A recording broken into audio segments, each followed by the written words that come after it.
Tom Hougaard, hedge fund trader. He worked as a chief market strategist at a brokerage company in London. He's a guest trader at the Which Way Today live trading room. He's a regular feature on CNN, CNBC and Bloomberg. Okay, hi Tom. Hi. So my first question is, you're known as a trader who's made some impressive profits throughout your career, but it's no secret that every market participant faces losses at this or that point. So my question is, what makes you pursue your goal if you have a losing trade? Well, having a losing trade is a little bit like betting on heads and tails in a coin flip game. At best, there will be a 50% chance that my trade will be profitable, which is why I insist in my speeches on people never guessing where the high is when they're long, and never guess where the low is when they're short. When I have a losing trade, and believe me, there are plenty of losing trades in my portfolio, I simply move on because I have the belief that the next trade, just like a coin flip, could be the winning trade. But when I have a winning trade, what makes me very different to the vast majority of traders is that I press my winners. That means that a lot of my trades will actually move into profit, and I will buy more, I will add to my position, and then it will move back again, and I'm forced to take a small loss or a break even. So it means that the really big winners that I have may only be about 10 out of every 100 trades. And then I will easily have 50% of my trades as losing trades, and then there'll be 40% that makes me a little bit after it's made me a lot. And then I have these 10 trades out of every 100 that really makes a big difference. But psychologically, that's a very difficult way of trading, because the vast majority of people will maximize the amount of winning trades rather than maximizing the amount they make on each trade. So what that makes me is I'm a bit of a masochist when it comes to trading. I've learned to accept the pain of seeing good trades moving back into making me nothing.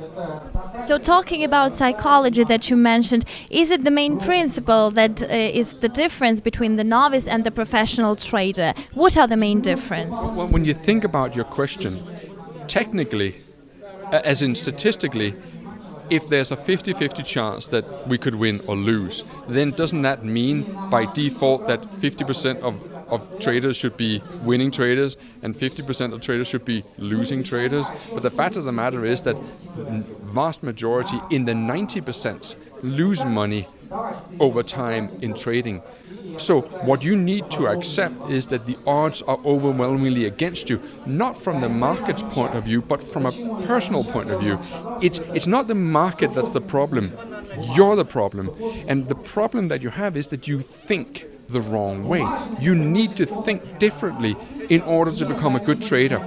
And that means that you have to be kind of a Dr. Jekyll and Mr. Hyde.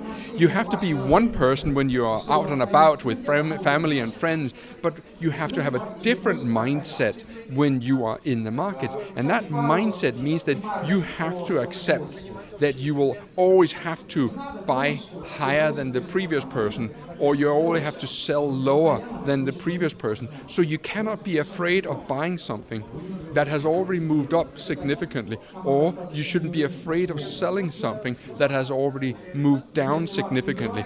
And that's where the vast majority of people go wrong.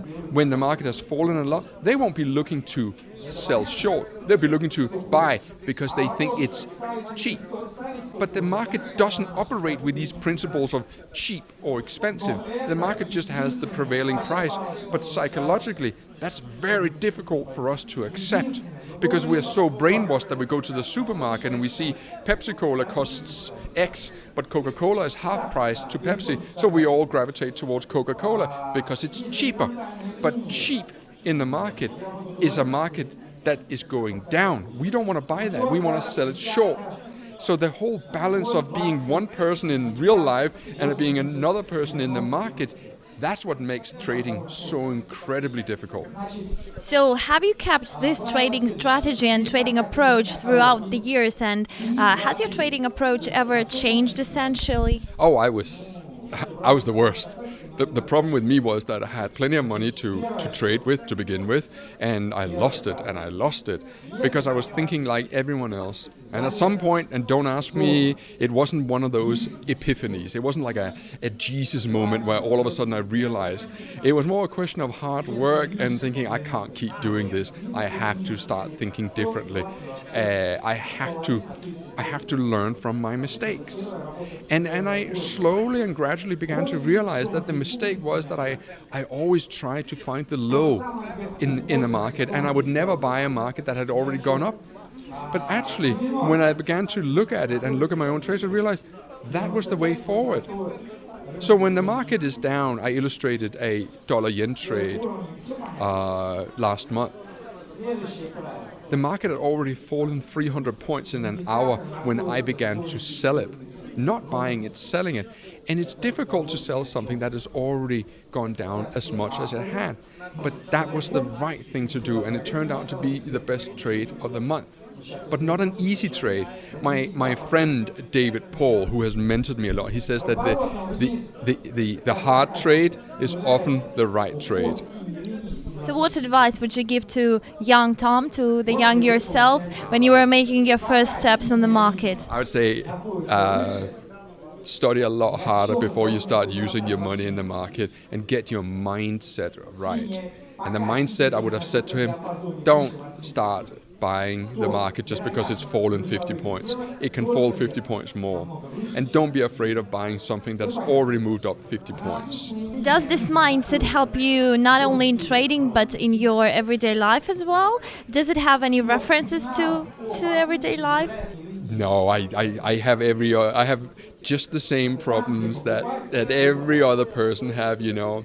You become too fat, or your wife doesn't love you, or all these things. Because all these, issues of consciousness, emotional approach, emotional control, as I heard that many analysts and many traders, they try to apply it in everyday life, and it works in everyday life as well. I think it's inevitable. I think that I am different because I am exceptionally disciplined. So, for example, as an example of what I do, which requires discipline, is I jump in the ocean every single day of the year, come summer or winter.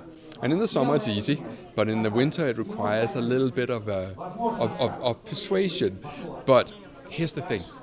Most people, when they trade, they think about the outcome. But success is not built on outcome. Success is built on process. What we're looking for is not perfection, but gradual improvement. So I am just following the process every single day, and the outcome will just come gradually, like you're building a company. You can put on grand visions of where you want to be in 10 years, or you can just focus on doing the right thing every single day.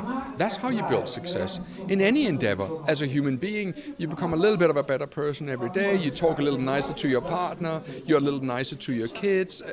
It's the small steps, because human beings have a tendency to want to make big changes. But big changes are very hard to maintain. Small, gradual changes, they are much, much easier to implement. Thank you very much, Tom.